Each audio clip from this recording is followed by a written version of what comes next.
tardes. Miren, muy contento de continuar con estas clases de lo que yo creo que no puedo negar es mi música favorita, que son los cuartetos de cuerda. Y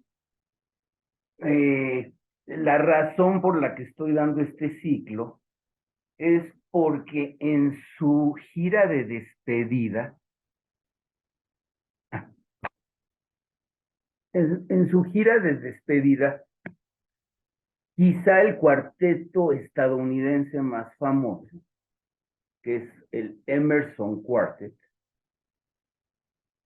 va a ir a donde vive mi hijo en San Diego y va a tocar 3 cuartetos que quiero que él escuche en la clase. Eso va a ser en abril. Pero no quise copiar el programa y nada más, sino que me di cuenta que desgraciadamente no van a tocar ninguno de los cuartetos de Beethoven, sin menospreciar para nada el Mendelssohn, Brahms y Dvorak que van a tocar. Pero pues yo creo que los cuartetos de Beethoven no solamente es como el núcleo de los cuartetos, sino de la música, me atrevería a decir. Entonces, como la vez pasada no di absolutamente nada que tuviera que ver con el concierto, más bien di el cuarteto número 13, que es el más conocido de los 2 cuartetos tempranos de Beethoven, de Mendelssohn, perdón, tiene 17 años, pero el segundo, el Opus 13 que escuchamos la vez pasada, está absolutamente basado, es homenaje a la gran emoción que Mendelssohn sintió cuando fue conociendo y con su imaginación y su talento musical, cuando escuchó los cuartetos de Beethoven y sobre todo los últimos. Mendelssohn nace en 1809, 1810 por ahí. Y entonces cuando muere Beethoven, justamente tiene estos 17 años, que esos últimos años de Beethoven es la época de los grandes cuartetos tardíos o esotéricos. Bueno, entonces hoy voy a empezar con el programa y lo voy a completar, como son 3 obras, con un cuarteto de los tempranos, de los medios y de los tardíos. Es más, esto es muy, muy, muy personal. Son mis favoritos de cada una de esas épocas. Hoy voy a dar el cuarteto Opus 18, número 6, pero luego les platico de Beethoven, porque en la primera parte vamos a escuchar a Mendelssohn. Así brevemente les recuerdo que son como 2 fuerzas antagónicas, aparentemente, pero en la realidad son muy parecidas. Miren, para que entiendan, yo creo que les he platicado mucho de Beethoven. Imagínense ese personaje que tiene una furia desbordada y justificada de... les voy a leer algo que escribe cuando compone este cuarteto, el Opus 18, número 6. En cambio, Mendelssohn es un consentido de la vida hasta que muere temprano.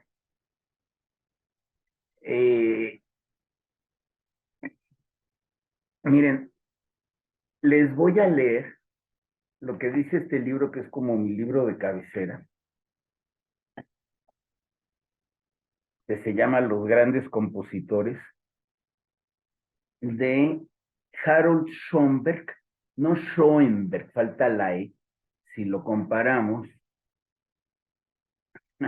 Gracias. Ese, si lo comparamos a Harold Schoenberg, no es como Arnold Schoenberg, nada que ver. Pero su manera de escribir me encanta y ojalá y lo puedan conseguir en algún medio electrónico, se llama Los Grandes Compositores. Bueno, tengo además una excelente enciclopedia de música, muy completa. Además, habla de prácticamente todos, inclusive los contemporáneos.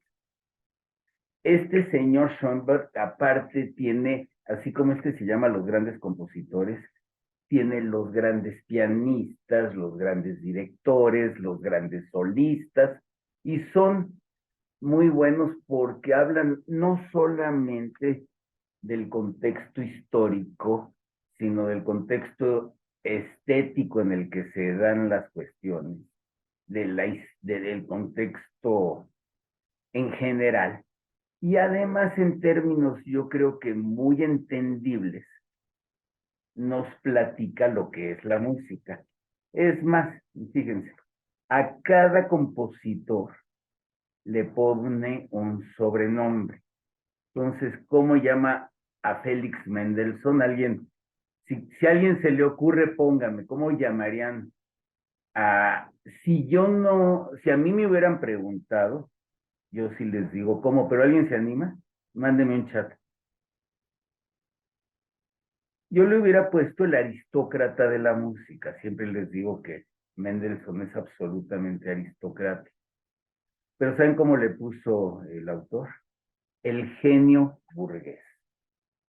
Esto está en la página. Les voy a leer algunos párrafos. Vale muchísimo la pena. Miren, yo ahorita les platico mi relación con Mendelssohn. Realmente no me gustaba. Ahorita les platico. Bueno, y ahorita me fascina. Bueno, miren. En el conjunto de los románticos de la primera hora, bueno, románticos de la primera hora, son los primeros románticos, aunque hay dos anteriores. Uno, un loco francés, maravilloso genio, que dicen que ni siquiera sabía leer partituras, que es don Héctor Berlioz, fantástico. Y antes, un alemán. Además, el movimiento filosófico romántico empieza en Alemania, que se llama, acuérdense quién, Carl Maria von Weber.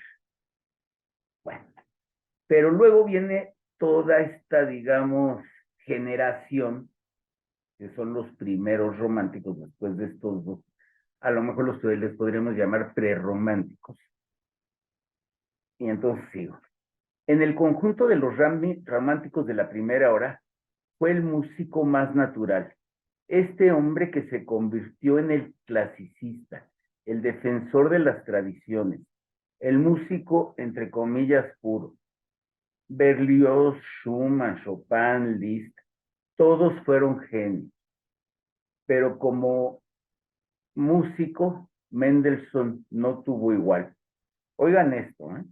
Y solamente Mozart no, nació con tales dotes. O sea, aquí como que ya se puso muy emocionante, ¿no? Ciertamente Mendelssohn se desarrolló con mayor rapidez que Mozart, pues ¡ay! Este ya lo oímos, ¿se acuerdan qué maravilla? Compuso el hermoso octeto en mi bemol a la edad de 16 años, un año antes que el cuarteto hizo el octeto. ¿Saben por qué se llama octeto? Son dos cuartetos combinados. Una vez lo escuchamos en Nueva York, una delicia, me acuerdo perfecto. Fuimos hasta no recuerdo dónde, lejísimo.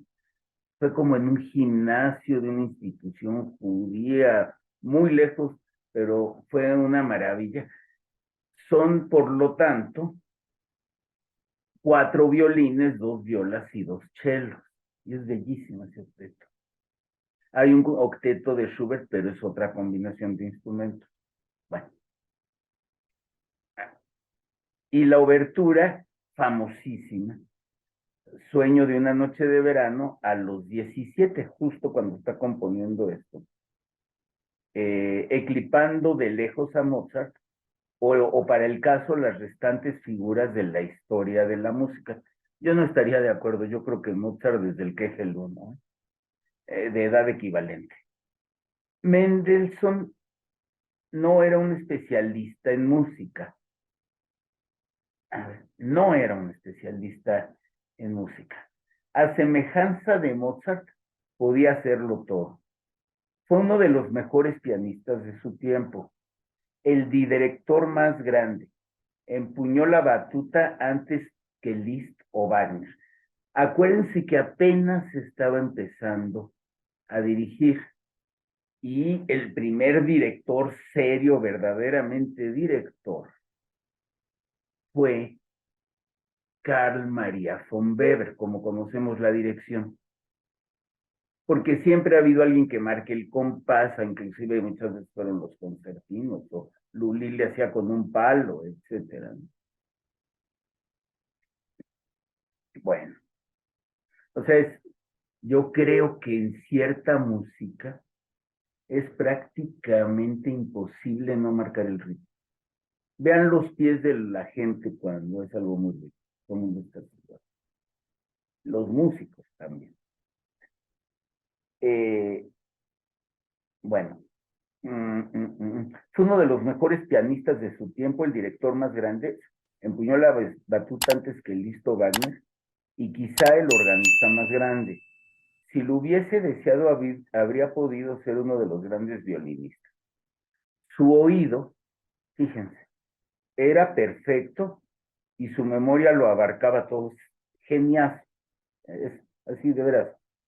Además, era un humanista culto y muy lector, interesado en la poesía y la filosofía. Como se ha dicho muchas veces, habría alcanzado notable éxito en todo lo que emprendiese. Bueno, pero nunca respondió a su promesa creadora inicial. Cerca conservadurismo, una inhibición emocional le impidieron alcanzar las cumbres. Yo estoy aquí en desacuerdo, yo creo que sí las alcanza.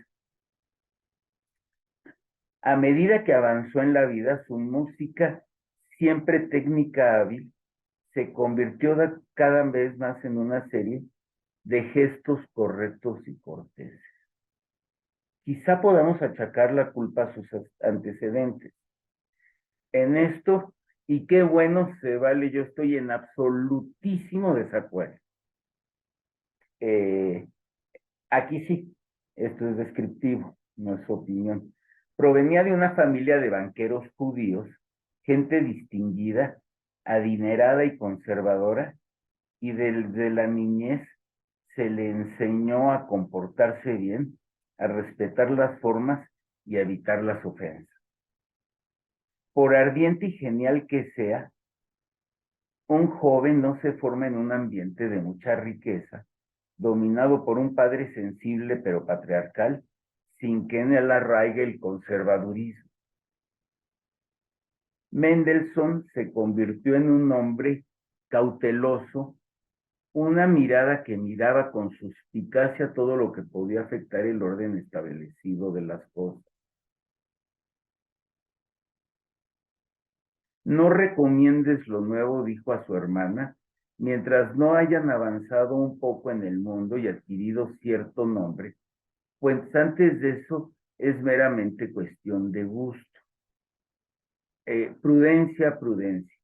Cabe suponer asimismo que la combinación de riqueza y judaísmo, obviamente, en el Berlín intensamente antisemita, determinase que inconscientemente Mendelssohn fíjense que eso yo nunca lo había pensado, que esto está muy interesante, ¿no? Y no lo recordaba, se mostrase en exceso cuidadoso, que vacilarse en oponerse, que desearadamente vivo ser aceptado.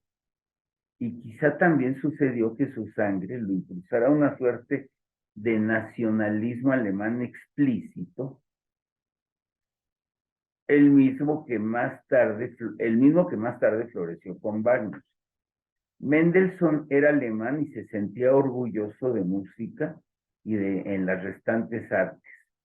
Siempre que le fue posible, los judíos alemanes trataron de ser más alemanes que los propios alemanes. Eso es muy cierto. Es más, aún, fíjense esto que yo sí lo he notado. Los judíos alemanes, por cierto, obviamente no les fue nada bien en la guerra, pero para nada fueron los que más sufrieron. Los de Latvia, pues ya ni platicamos. Bueno, los de Ucrania. Bueno, el caso es que eh, eh, como precisamente el abuelo de Félix Mendelssohn, Moisés Mendelssohn, un filósofo de altura, contemporáneo y disertador, ni más ni menos que de Kant, y que es, para mi gusto, pues creo que la palabra en hebreo, la haskala, quiere decir la luz. ¿Qué es lo que dice? Que el judío se salga únicamente de la religión, de los libros sagrados, y que se abra a la cultura secular, a la ciencia, a la cultura, al arte. Y yo creo que los judíos alemanes que viven en un mundo, pues Alemania es la cuna de la gran filosofía y de la gran música, y estos hambreados de saber, pues destacaron muchísimo y estaban felices. Y hasta hoy, a pesar del holocausto, yo recuerdo un día estaba jugando, no me acuerdo, canicas, solo era yo muy chiquito. Estaba con otro niño, judío también, más o menos de mi edad y de mis circunstancias. Y entonces yo dije, yo soy México. Y él dice, yo soy Rusia. Entonces llega y su papá y le decimos, yo soy México, y él le dice, yo soy Rusia, y le dice el papá, ¿por qué dices Rusia? Dice, pues porque tú naciste en Rusia. Dice, te prohíbo que digas Rusia. Así les fue, mi papá odiaba a Ucrania, él era de Ucrania, porque yo creo que ahí todo el tiempo fueron despreciados y todo obviamente entregado en bandeja a los nazis. Bueno, eh, pero el antisemitismo yo creo que no, realmente no escasea en Europa, pero sí el centro del antisemitismo quizá no es mera Alemania, sino Austria. Porque Austria también terriblemente antisemita en toda la historia del Imperio Austrohúngaro era pavoroso. En una zona, Galicia, nada más sacó María Teresa un decreto que les prohibía trabajar, ¿no? Ahora sí que a ver de qué comen, ¿no? Impresionante. Y eso no es nada más de la Segunda Guerra Mundial. Es más, los judíos se fueron a Polonia y de Polonia a Rusia y demás, pues porque no, ya no podían estar en el centro de Europa por el antisemitismo alemán, francés, etc. Básicamente alemán. Eh, y claro que eso puede haber tenido que ver, pero mi opinión es que,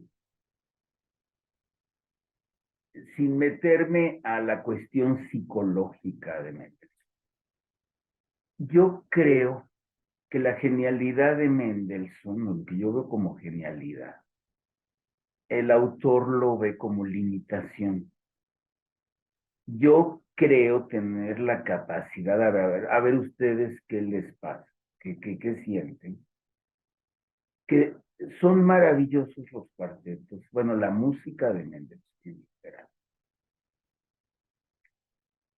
Miren, estaba muy choteado, esa es la palabra. Es más, me acuerdo como si fuera ayer. Era una película sobre un director de orquesta, no, Creo que él era un violinista muy famoso, y ella era el Liz Taylor en su época más bella. Y en una escena está ensayando un concierto para violín. Me acuerdo que mi papá me preguntó cuáles y yo no sabía. Ya nunca se me volvió a olvidar el Mendelssohn. Tan, tararán, tararán, tarararararán. Para mí ya es como un himno, también en mi casa se veía muchísimo. Bueno, pero ya no, eso, y aparte de eso se tocaba muchísimo la obertura del sueño de una noche de verano. De, de las sinfonías, únicamente la 4 la italiana, siendo que las 5 son maravillosas. O sea, a mí me gustan igual las primeras 4, y la que más me gusta es la 5, la Reforma, porque además le hace un homenaje bellísimo abajo en el cuarto movimiento. Reforma por la Reforma protestante. Y creo que, como lo digo, tratándolo de ejemplificar en pintura, si fuera un cuadro, hace maravillas sin tener que salirse de la raya. No, no porque no sea expresionista, no es emocional. Se me hace que allí sí no estamos de acuerdo en la sensibilidad. Concluyo aquí la lectura de este párrafo. Okay. Y quizá también sucedió que su sangre lo impulsara. Ah, no, ya está. Siempre que les fue posible, los judíos alemanes trataron de ser más alemanes que los propios alemanes. Y no cabe duda de que Mendelssohn se consideraba, no solo Mendelssohn, la mayoría, se consideraba más alemán que judío. Sabían que murieron en campos de concentración o suicidados con gas muchos judíos que tenían condecoraciones alemanas de la Primera Guerra Mundial.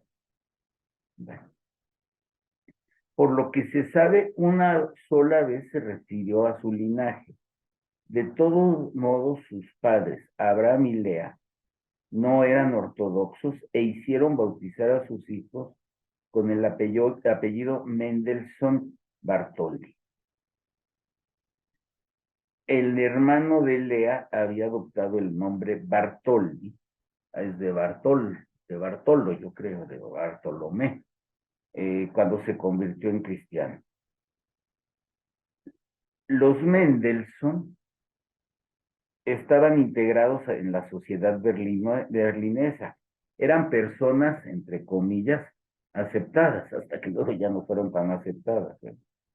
Y su hogar constituía un centro del pensamiento musical e intelectual, es decir, del pensamiento musical del tipo aceptado. Los antecedentes de Félix Mendelssohn no eran de tal carácter que favoreciera la aparición de ideas revolucionarias. Su abuelo fue el gran filósofo revolucionario, al contrario, creo yo. Y así llegó a convertirse en el epítome de la burguesía alemana adinerada y se formó favorecido por la naturaleza, pues era un joven apuesto y animoso, esbelto y activo. Eso sí, vean cualquier fotografía, cuadro, lo que quieran de Mendelssohn. Creo que ya hay daguerrotipos, no sé si son fotografías, y esto sí se nota, ¿eh? De donaire aristocrático, la frente despejada, los cabellos negros rizados y un rostro refinado y expresivo. Absolutamente cierto. Tenía buena educación y era un tanto snob, pero snob auténtico tampoco. Yo creo que era aristócrata, no es bien diferente. Y en un periodo ulterior de su vida, incluso se mostró un tanto remilgado. Desconfiaba de la exuberancia, gozaba de la vida tranquila en familia y se distinguía de otros burgueses acaudalados solo en el hecho de que era un genio. Bueno, bueno, qué niño extraordinario fue este nieto del gran filósofo Moses Mendelssohn. Es de 1809, nace en Hamburgo. Luego ya se van a ver. Bueno, esa es una idea de quién es Félix Mendelssohn y quizá lo más importante, oyeron dos versiones antagónicas, contradictorias. Por un lado, que esa contención lo limita, y yo digo, no, que esa contención, que dentro de esa contención hay emociones, quizá no tan, ahorita estaba pensando en una comparación del Renacimiento italiano, no sé si está adecuado o no, pero bueno, en esa contención no hay menos arte, o menos fuerza, o menos emoción. No la emoción a fuerza tenga que ser explosiva. Yo le decía mucho en la clase presencial, no el que llora más sufre más. Es eso. Puede uno que ni hace gestos y que está sufriendo más que todo. ¿Qué sabemos nosotros? Bueno, yo a ver cómo lo perciben ustedes. Eh, es más, el cuarto movimiento es muy fuerte para mi gusto. Entonces, ¿con quién lo vamos a escuchar este cuarteto? Es corto, los movimientos son muy cortos. Y como característica les platico que su segundo movimiento se llama canzoneta. Es, me imagino, si alguien lo puede checar, es cancioncita en italiano. ¿En dónde más hay una canzoneta, si recuerda alguno? Que vendría siendo como un quinto movimiento. En el concierto para violín y orquesta de Tchaikovsky. Eh, es así, no se toca de veras muy bien, es tan melosa. Bueno, puede ser horrible o bellísimo, pero tiene que estar en su punto. Bueno, miren, lo compone, no, a ver, ah, ok, lo vamos a oír con un cuarteto joven. Eso va a tener también que ver con el contraste de Beethoven, que lo vamos a ver con un cuarteto, pero con mayúsculas, que es el Alban Berg. Este es un cuarteto, fíjense qué interesante, se llama el cuarteto Ying.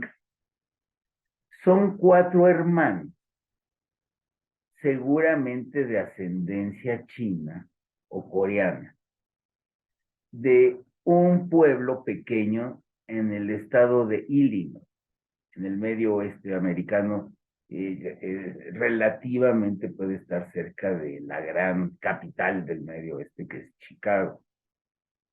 Bueno, eh, luego, donde hacen su presentación, los cuatro son hermanos, es en un estado muy rural, muy rural, que básicamente es muy famoso. Déjenme ver, está entre Minnesota y Missouri. O sea, muy agrícola. Una vez escuché que su producción agrícola, o sea, es un estado de agricultura industrializada a un nivel brutal. Una vez oí que ese estado de Iowa generaba más producción que la República Mexicana en algo. Son grandes llanuras. Bueno, allí se fueron este cuarteto Ying y luego ya se fueron a Rochester. Hay dos Rochester, Minnesota y Rochester, este es más grande.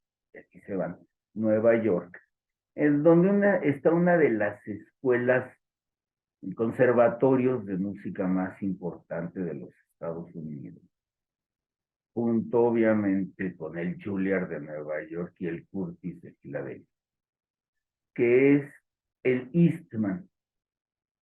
¿Se acuerdan quién era Eastman? Era el dueño en su época, ya desapareció. La compañía se quedó lejos en la tecnología de la Kodak.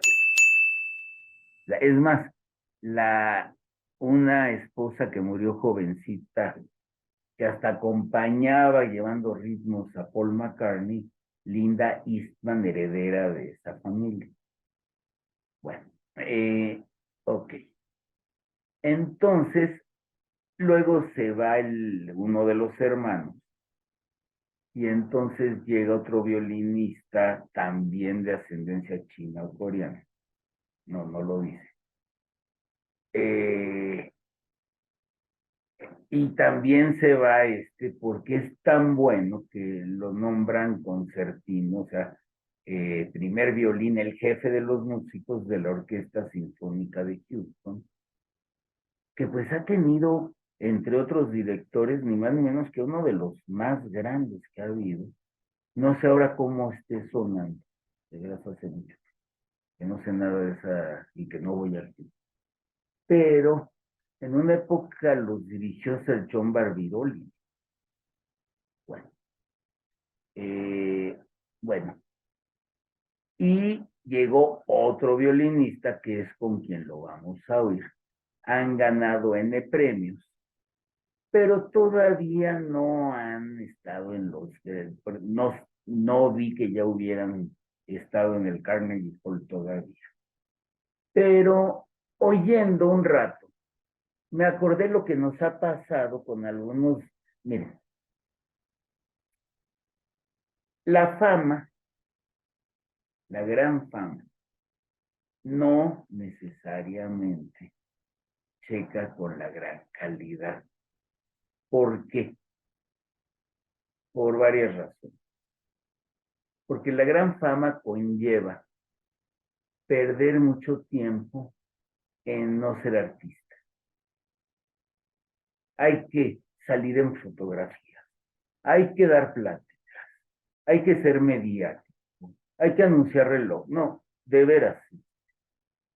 En cambio, estos músicos profesionales, los auditorios de los pueblos europeos, esto es una delicia de veras. La calidad de la música que se oye en cualquier pueblo en general en Europa. Miren, hasta los callejeros en Praga van bellísimos. En Hungría, ¿qué les digo? Espectacular. Bueno, ¿qué más? Mm, mm, mm. Ah, miren qué interesante. Eh,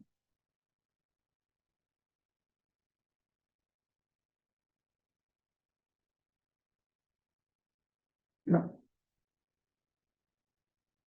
es mucho menos interpretado y yo jamás lo he escuchado en vivo, ni siquiera creo que lo haya escuchado en grabación. No sé si alguno de ustedes lo conoce, el primer cuarteto de Mendelssohn. Miren, aparte de las cinco, es que la obra de Mendelssohn además es vasta, a pesar de que muere muy joven. Les decía, tiene oratorio, ya me acordé, Paulus y Elías es su oratorio de la Biblia, Elías, el profeta. Eh, que tengo muchas ganas de preparar cualquiera de los dos. Bueno, entonces ya no se hable más, ya me colgué mucho platicando.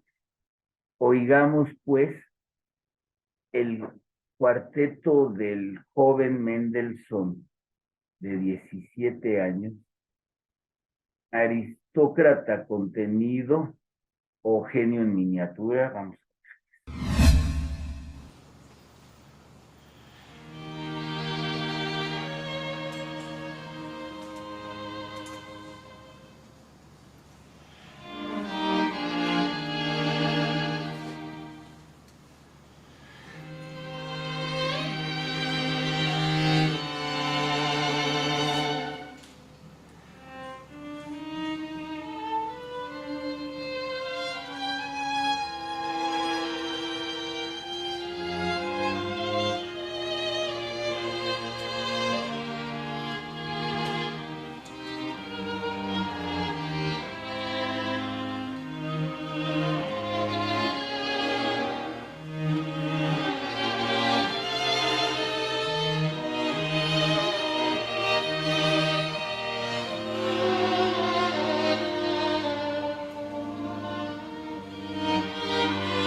Les platico mis comentarios.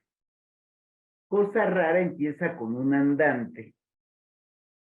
Hay un canon o una fuga. Durante el primero y el cuarto movimiento, a mí me dio muchas ganas de cantar, es muy cantable. Hay ciertas melodías que dan ganas de tararear. Obviamente tararear, pues, no tienen letra, ¿no?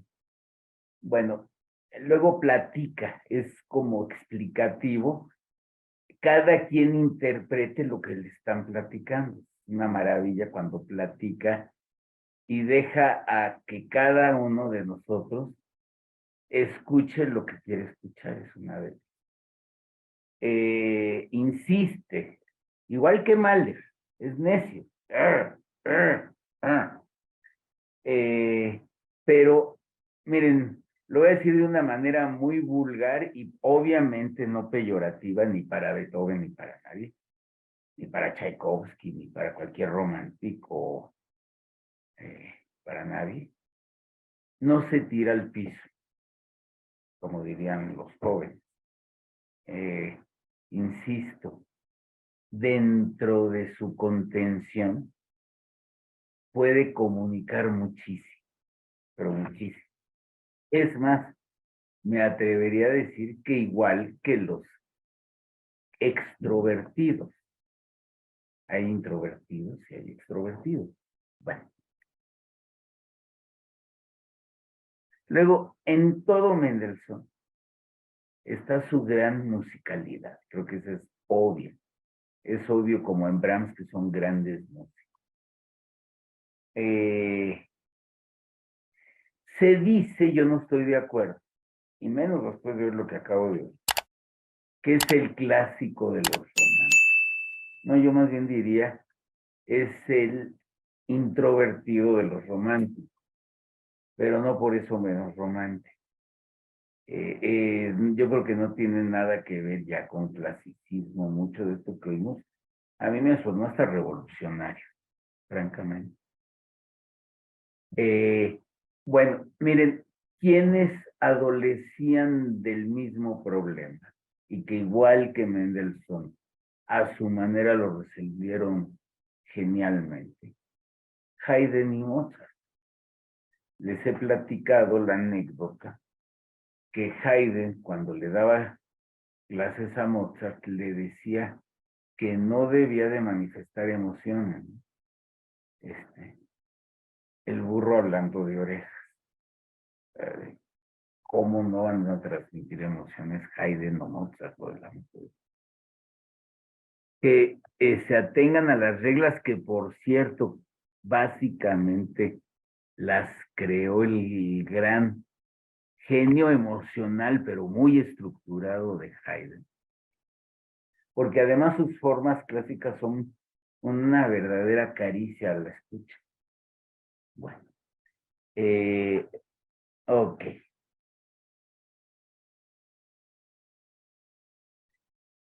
Luego a ratos puede ser irritante, molesto. Luego se estira, bellísimo. Tiene el sabor Mendelssohn, miren. Hay ciertos compositores para mí que son inconfundibles. Quizá otro que tiene esa cualidad para mí es, y digo, quizá otros puedan identificar a otros, es Richard Strauss. Mm, mm, mm.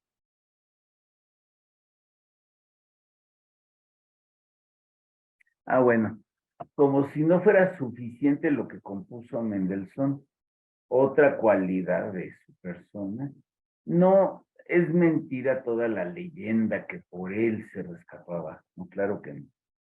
Sin embargo, sí fue un gran promotor. Y como tenía ni más ni menos que el puesto de director de la Gewandhaus de Leipzig, nada más y nada menos. Digo, son orquestas mucho más antiguas que la Filarmónica de Berlín, de una historia esa, y la Stadtkapelle de Dresden, allí en Sajonia, una zona preciosa y de gran cultura musical. Es más, en Leipzig, es por ahí. cerca de Dresde también. Es donde está la iglesia de Santo Tomás, que era ahí donde está además enterrado, ni más ni menos que Juan Sebastián Bach.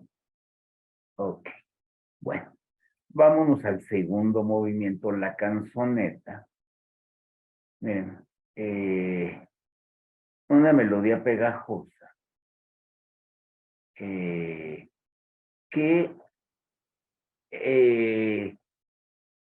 digamos que echa relajo, vacila, no de que duda, sino que se divierte, se ríe, traviesona. Y al igual que en el tercer movimiento de su Sinfonía Reforma, es para mí, cuando menos, inevitable reconocer música judía, absolutamente. ¿Por qué? Por sus raíces familiares, francamente lo dudo. Más bien dudo que por influencia seguramente de judíos no conversos en Berlín o recién llegados de Europa Oriental o por contacto con europeos orientales, porque finalmente el folclore judío, en mi opinión, tiene mucho que ver con el folclore judío. Me refiero a judío ashkenazi, judío de Europa Oriental. Tiene mucho que ver, por supuesto, con el folclore eslavo, muchísimo, son muy parecidos. Ok. Y con el rumano también. Bueno, luego el tercero, bueno, miren, esta canzoneta, ahorita les voy a poner antes del intermedio. Encontré que hay transcripciones para este instrumento que yo no sé si estoy bien o es un tonto prejuicio, no lo sé. Pero que es un instrumento que yo siento como de un nivel menos. Es la guitarra. Bueno, cuando yo era niño, mi mamá siempre me decía que el mejor guitarrista del mundo era ni más ni menos, digo, y él vendría siendo en la guitarra lo que Yasha Haifetz en el violín, Andrés Segovia, español por supuesto. Entonces, esa transcripción la vamos a oír con Andrés Segovia, muy cortita. Luego, el tercer movimiento es un andante muy claro, andante como el de Schubert, pero al mismo tiempo que va caminando, nos va platicando. Ahora, no lo sentí para nada, me equivocaba mucho, porque como les dije, yo no conozco este cuarteto. Y trataba de predecir y me equivocaba. En otras palabras, no es tan clásico, no es como tan obvio lo que va a seguir. Eso es mucho del clásico, no del romántico. Luego, es más, en una parte me atrevería a poner mega romántico.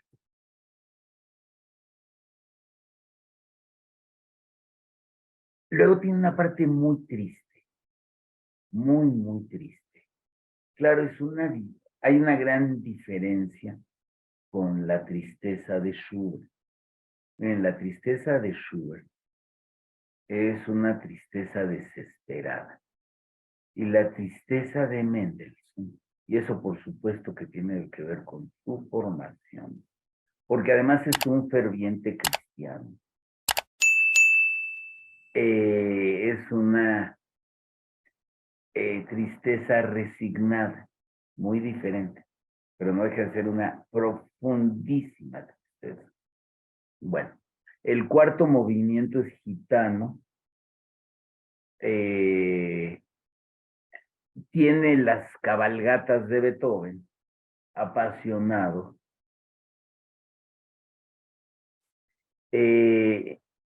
De repente, como que nos finta que ya se va a acabar el final. Y yo creo que sigue una de las partes más hermosas del cuarteto. Me pareció bellísimo. Luego hay una parte energética, hasta eléctrica. Todo dentro del no desbordarse. Que eso, insisto, eso para mí lo hace más grande, ¿no?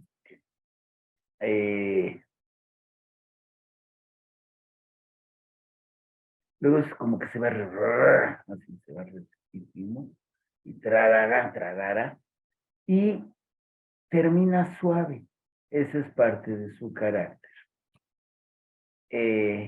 Bueno, ya para irnos al intermedio y escuchar el cuarteto número 6 de Beethoven, voy a hacer un intermedio cortito.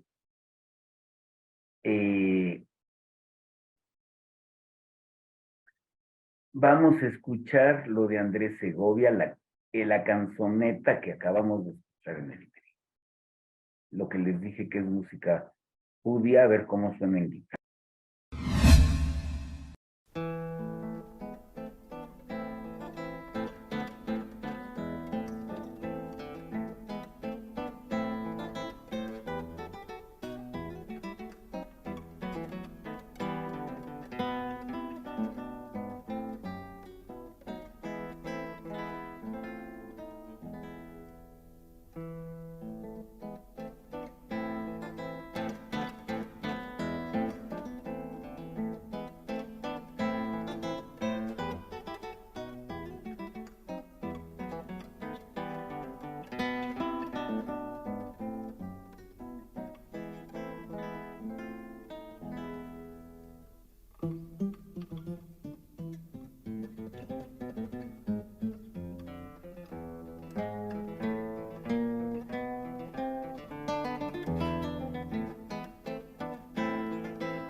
Miren, la verdad, muy bello, inclusive le da el carácter judío.